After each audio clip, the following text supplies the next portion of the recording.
कहानी की शुरुआत में एक घर में एक लड़की को दिखाया जाता है जो पूरी तरह अकेली होती है। इस लड़की का नाम पैम है। पैम को रेडियो से पता चलता है कि बहुत जल्द इनके इलाके में तूफान आने वाला है। पैम के घर में कुछ बच्चों की फोटोज भी दिखती हैं, जिससे पता चलता है कि वो हमेशा से अकेली नहीं थी।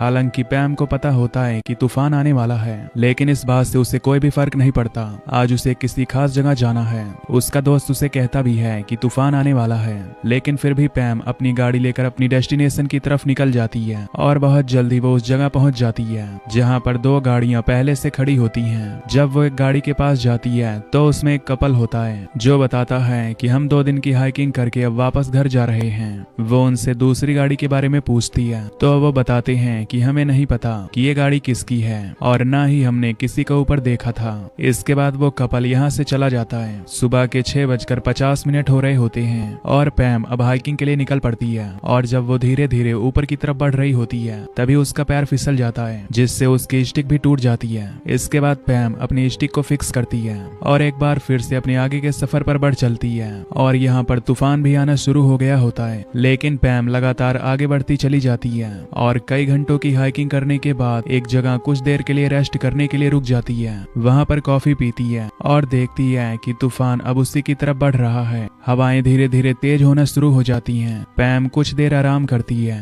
और जब उसे लगता है कि उसे आगे बढ़ना चाहिए तो एक बार फिर से आगे बढ़ जाती है। हालांकि उसे पता है कि आगे बहुत बड़ा तूफान है, लेकिन फिर भी वो नहीं रुकती। और तभी उसे वहाँ किसी के पैरों के निशान दिखते हैं, जिसके बाद वो सीटी बजाना शुरू करती है ताकि अगर किसी को मदद की जरूरत हो तो वो उसे आवाज देकर बुलाए। लेकिन उसे कोई भी आवाज नहीं आती और वो लगातार आगे बढ़ती चली जाती है। और अचानक से उसका पैर एक गड्ढे पर पड़ जाता है, जिसके बाद वो उस गड्ढे में गिर जाती है। दरअसल बर्फ के गिरने की वजह से वो उसे नहीं देख पाई और वो कोशिश करती है उस गड्ढे से बाहर निकलने की। वो ऊपर तक आ ही जाती है, लेकिन एक बार फिर से अंदर गिरकर बेहोश हो जाती है। और जब उसे होश आता है तो उसके ऊपर बहुत सारी बर्फ होती है। उसे कुछ समझ नहीं आता कि अब वो यहाँ से कैसे निकलेगी। वो मदद के लिए सीटी बजाती है, लेकिन आसपास कोई न होने की वजह से कोई भी उस तक नहीं आता और अब उसे कुछ समझ नहीं आता कि उसे कैसे निकलना चाहिए। और तभी उसे विजन्स आते हैं जिसमें 2 छोटी बच्चियों को देखती है। ये वही छोटी बच्चियां होती हैं जिनकी फोटोज उसके घर पर भी थी। और अब पैम के अंदर हिम्मत आती है और पूरी कोशिश करके वो बाहर आ जाती है, लेकिन अब वो बहुत ज्यादा थक चुकी थी और उसे बहुत प्यास लगी होती है, लेकिन उसके पास पानी भी नहीं होता। अब पैम सबसे पहले उस गड्ढे को लकड़ियों से ढक देती है ताकि कोई और उस गड्ढे में ना गिरे, और वो आगे बढ़ती है। और तभी उसे ऊपर एक आदमी दिखता है जो बैठा हुआ होता है। पैम किसी तरह उस तक पहुंच जाती है। वो उससे कई सवाल पूछती है, लेकिन वो आदमी उसकी बातों का कोई भी जवाब नहीं देता। पैम सबसे पहले उसके जूते उतारती है क्योंकि उसके पैर जमने ही वाले थे। वो उसके पैरों पर मालिश करती है और इसके बाद सॉक्स पहनाकर उसे एक बार फिर से जूते पहना देती है। पैम के पास जितने भी कपड़े एक्स्ट्रा होते हैं वो सब इस आदमी को पहनाकर अपने साथ आगे के सफर पर ले जाती है, लेकिन इस आदमी के पैर लड़खड़ा रहे होते हैं। ये सीधा नहीं चल पा रहा होता, इसीलिए पैम उसे वापस नीचे ले जा रही होती है, लेकिन शायद हाइपोथर्मिया की वजह से उसकी सोचने समझने की शक्ति खत्म हो गई है। पैम को उसका नाम भी नहीं पता होता, इसीलिए वो उसका नाम जॉन रख देती है और वो जॉन को धीरे धीरे आगे अपने साथ ले जाती है। पर बहुत देर तक चलने के बाद भी ये तूफान की वजह से बहुत लंबा सफर तय नहीं कर पाते। और तभी पैम अपने पीछे देखती है कि वहाँ पर जॉन नहीं है। वो देखती है कि वो चट्टान के ऊपर से नीचे कूद गया है। पैम उस जगह जाती है, लेकिन वो देखती है कि वो चट्टान नहीं थी और नीचे गिरने की वजह से जॉन के पैर में पहले से भी ज्यादा चोट लग गई थी। वो फैसला करती है कि वो जॉन के साथ कुछ देर रेस्ट करेगी, लेकिन जॉन बहुत ज्यादा भूखा होता है, इसीलिए वो बर्फ खाना शुरू कर देता है। और पैम उसे ऐसा करने से मना करती है क्योंकि ज्यादा बर्फ खाने से उसकी बॉडी और भी ज्यादा डिहाइड्रेटेड हो जाएगी। कुछ देर रेस्ट करने के बाद पैम जॉन को लेकर आगे बढ़ती है और बहुत देर नीचे उतरने के बाद ये उस जगह पहुंच जाते हैं जहाँ पर बहुत सारे पेड़ होते हैं। पैम अब बहुत ज्यादा थक चुकी थी।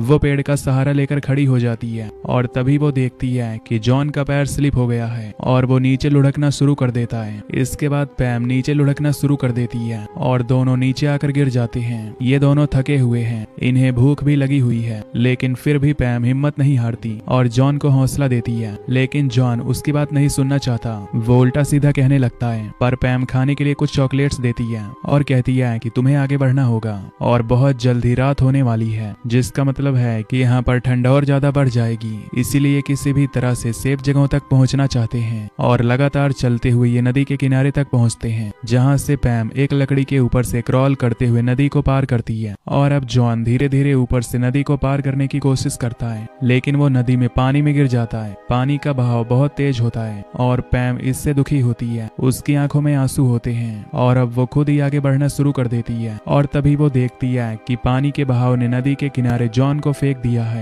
वो भागती हुई जॉन के पास जाती है और देखती है कि जॉन अब भी जिंदा है, जिससे उसे बहुत खुशी होती है। वो जॉन को थप्पड़ भी मारती है और कहती है कि उन्हें अपनी मंजिल तक पहुंचना होगा। और अब जॉन के अंदर भी पॉजिटिविटी आ जाती है। वो भी तय करता है कि वो सुरक्षित नीचे पहुंच जाएगा। लेकिन अब रात भी हो चुकी है, पर ये रात होने पर भी नहीं रुकते और लगातार नीचे की तरफ बढ़ना शुरू कर देते हैं। और कुछ देर चलने के बाद ये सड़क के किनारे तक पहुंच जाते हैं, जहां पर ये एक गाड़ी जाते हुए देखते हैं। ये उसे आवाज लगाते हैं, लेकिन गाड़ी वाला इनकी आवाज नहीं सुनता। इस बात से जॉन को बहुत गुस्सा आता है, पर पैम किसी भी तरह से अपनी गाड़ी तक पहुंचना चाहती है और लगातार चलते हुए वो वहां पहुंच जाती है जहां पर इनकी गाड़ियां हैं। वहां पहुंचकर ये बहुत खुश होते हैं। पैम अपनी गाड़ी के पास जाती है और तभी वो देखती है कि जॉन अपनी गाड़ी में बैठकर वहां से निकल गया। पैम को ये बात बहुत अजीब लगती है, क्योंकि उसके लिए उसने अपनी परवाह नहीं की और वह उसे थैंक्स किए बिना ही वहां से चला गया और ना ही उसे उसका असली नाम पता है। अब पैम वापस अपने घर आ जाती है, जहां पर वो बहुत ज्यादा रोती है। खैर, इसके बाद पैम सो जाती है और आधी रात को उसकी आंख खुल जाती है और उसका दम घुट रहा होता है। जब वो दूसरे कमरे में जाती है तो देखती है कि उसकी दोनों बच्चियों की दम घुटने से मौत हो गई है।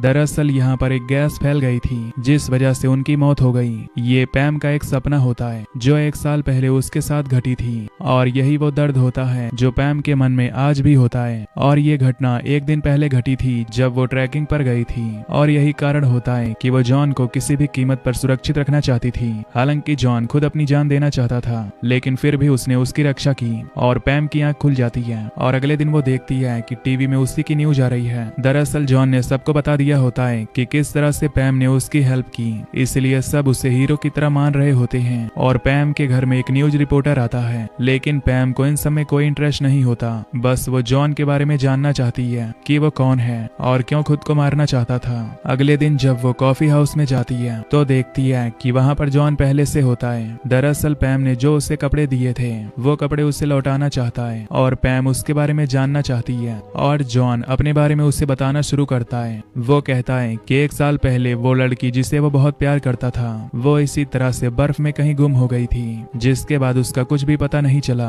और इसीलिए वो खुद को मारना चाहता था। पैम भी उसे अपने बारे में बताती है कि 1 साल पहले उसकी दोनों बच्चियां मारी गई थी, पर विंडो की वजह से वो बच गई, इसीलिए उसे गिल्ट होता है। और वो ट्रैकिंग पर चली गई थी और उसने वहाँ पर एक गाड़ी को देखा था, जिस गाड़ी के ऑनर का कुछ भी पता नहीं था, इसीलिए वो जानबूझकर तूफान के बाद भी ऊपर चली गई ताकि वो उस इंसान की रक्षा कर सके। इसके बाद उसने 4 बच्चों को गोद लिया और उन्हें पाला, और इसी तरह ये मूवी यहीं पर एंड हो जाती है। तो दोस्तों, वीडियो को लाइक